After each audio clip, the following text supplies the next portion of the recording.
পকোড়া তো কত রকমেরই খেয়েছেন, একবার হলো মিক্স এই সবজি পকোড়াটা তৈরি করুন। ইফতারে সবাই এটাই চাইবে, এতটা মজা হয়, এতটা ক্রিস্পি হয়। আসসালামু আলাইকুম সুপ্রিয় দর্শক, কেমন আছেন সবাই? আশা করি সবাই অনেক ভালো আছেন এবং সুস্থ আছেন।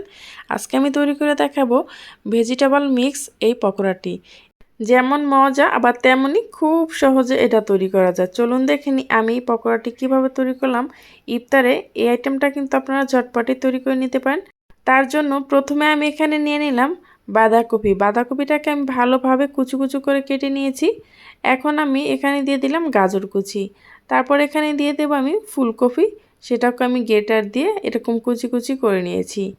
এখন আমি এর ভেতরে দিয়ে দেবো কিছু কাঁচামরিচ, পেঁয়াজ, সাথে দিয়ে দিচ্ছি ক্যাপসিকাম। এখন আমি এর ভেতর দিয়ে দেব কিছু গুঁড়া মশলা, হলুদ গুঁড়ো আর মরিচ গুঁড়ো, জিরা গুঁড়ো, ধনিয়া গুঁড়ো, অল্প পরিমাণ আদা বাটা এবং রসুন বাটা, স্বাদ মতো লবণ। সাথে আমি এখানে দিয়ে দিচ্ছি অল্প করে চালের গুঁড়ো। চালের গুঁড়োটা দেওয়ার কারণে এটা কিন্তু অনেকটা ক্রিস্পি হবে। আর এই অবস্থায় কিন্তু একটু শুকনো শুকনো লাগবে, তবে হাত দিয়ে ভালোভাবে এটাকে মিক্স করতে হবে বারবার করে মথে মথে, তাহলে কিন্তু এটা খুব সুন্দরভাবে একটা বাইন্ডিংয়ে চলে আসবে। এখানে কিন্তু কোনো পানি ব্যবহার করা যাবে না, এমনিতেই সবজিগুলোর ভিতর থেকে পানি বের হবে, সেটা দিয়ে কিন্তু পকোড়াটা তৈরি করতে হবে। এখানে যদি আপনারা পানি ব্যবহার করতে যান তাহলে কিন্তু এটা পাতলা হয়ে যাবে অথবা খুব সুন্দরভাবে এটা হবে না।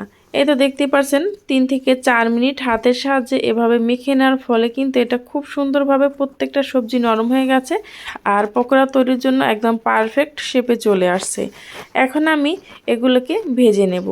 রমজানে আমাদের সবারই কিন্তু পছন্দ এইসব পকোড়া টাইপের জিনিস, তাই এভাবে প্রত্যেক দিন আলুর চপ, পেঁয়াজু, বেগুনি না খেয়ে এভাবে একটু ভিন্ন স্বাদের যে কোনো নাস্তায় কিন্তু তৈরি করে নিতে পারেন। এই তো এখন আমি একটি কড়াই বসিয়ে দিলাম আর কড়াইতে পর্যাপ্ত পরিমাণ তেল দিয়ে আমি এই পকোড়াগুলোকে ছেড়ে দিচ্ছি। এটাকে মিডিয়াম টু হাই হিটে রেখে 4 থেকে 5 মিনিট যদি ভেজে নেন তাহলে কিন্তু এটা একদম ভিতর থেকে ক্রিস্পি হবে, খেতে দুর্দান্ত হবে। এখন আমি এগুলোকে উল্টিয়ে পাল্টিয়ে ভালোভাবে ভেজে নিয়েছি। একবার হলো বাসায় এই পকোড়াটি ট্রাই করবেন এই রমজান মাসে। এখন দেখা যায় অনেক সবজি বাজারে পাওয়া যায়, এখন কিন্তু এই রমজান মাসটা একটু শীত শীত থাকাকালীনই চলে এসেছে আর সবজিগুলো কিন্তু এখন বেশ পাওয়া যায় বাজারে। এই তো লাল লাল করে আমি ভেজে নিয়েছি, দেখতে পাচ্ছেন কালারটা কতটা সুন্দর আর কতটা পারফেক্ট হয়েছে। এটা কিন্তু খেতেও হয় ভীষণই মজা, এটা মুড়ি মাখার সাথে এমনিতে খেতেও বেশ ভালো লাগে। এভাবে করে আমি সবগুলো পকোড়া ভেজে নিয়েছি। তারপর আমি আরও এক ব্যাচ দিয়ে দিচ্ছি। আরও এক ব্যাচ আমি ঠিক এভাবে করেও ভেজে নিয়েছি আর এটা দেখেই কিন্তু বুঝতে পারছেন যে কতটা ক্রিস্পি হবে। এই তো এভাবে করে আমার সবগুলো ভাজা হয়ে গেছে, এখন আমি উঠিয়ে নিচ্ছি। আমি আপনাদেরকে একটু পরিবেশন করে দেখাচ্ছি, এটা বিকেলের নাস্তায় অথবা চায়ের সাথেও কিন্তু এটা খেতে দুর্দান্ত হয়। এখন আমি এটাকে সসের সাথে পরিবেশন করে নেব।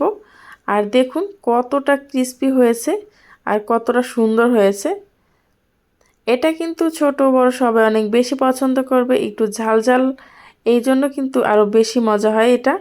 এই পর্যন্ত আমার সাথে যারাই ছিলেন তাদেরকে জানাই অসংখ্য ধন্যবাদ। পরবর্তী ভিডিও নিয়ে আসা পর্যন্ত আশা করি সবাই ভালো থাকবেন, সুস্থ। যারা আমার এই ভিডিওটা ফেসবুক পেজ থেকে দেখছেন চাইলে পেজটি ফলো দিয়ে সাথেই থাকতে পারেন। আল্লাহ হাফেজ।